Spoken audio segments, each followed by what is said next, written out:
So మా 2 BHK ఇల్లు ఇలా ఉంటుందన్నమాట. ఓకే, సో ఇక్కడ వచ్చేసి ఇది ఒక బెడ్రూము. ఓకే, ఈ టీవీ క్యాబిన్. ఓకే, మావాడు ఇక్కడ రీడ్ చేస్తున్నాడు. ఓకే, మనం అలాగే వెళ్తే ఇది ఇంకో బెడ్రూము.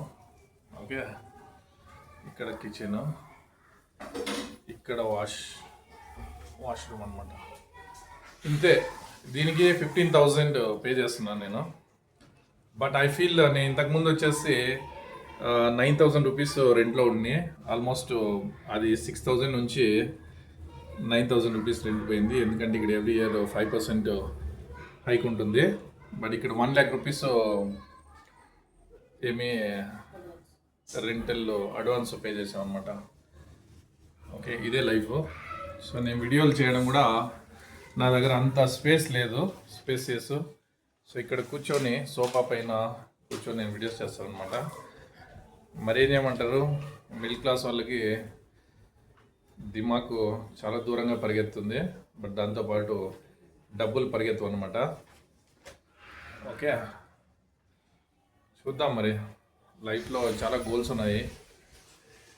2 పిల్లలు, ఎడ్యుకేషను మెయిన్గా, మరి మన జాబు, సేఫ్టీ, ప్లస్ వచ్చే ఇన్కమ్ని సేవింగ్స్ చేయాలా, ఉండే వాటిని పోగొట్టుకోకూడదు, హెల్త్ చూసుకోవాలా, దాంతోపాటు పేరెంట్స్ని చూసుకోవాలా, వాళ్ళ హెల్త్ చూసుకోవాలా.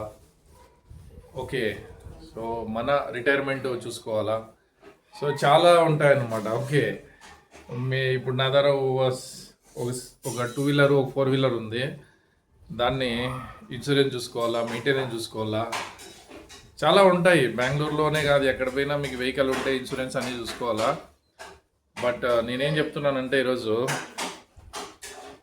మీకు తక్కువ రెంట్ స్పెండ్ చేయాలా, ఖర్చు తగ్గించాలా, లగ్జరీగా ఉండాలంటే మనం అప్పులు చేసైనా కూడా లగ్జరీగా ఉండొచ్చు. But look at my thing, have to be grounded. కోట్లాస్తున్నా కూడా కామన్ మ్యాన్గా బతకడం అనేది నేర్చుకోవాలన్నమాట. మన బ్లాగ్ సబ్స్క్రైబ్ చేయండి, చాలా ఉంది, ఫైర్ అనేది చాలా ఉంది. Will continue to do things. Thank you.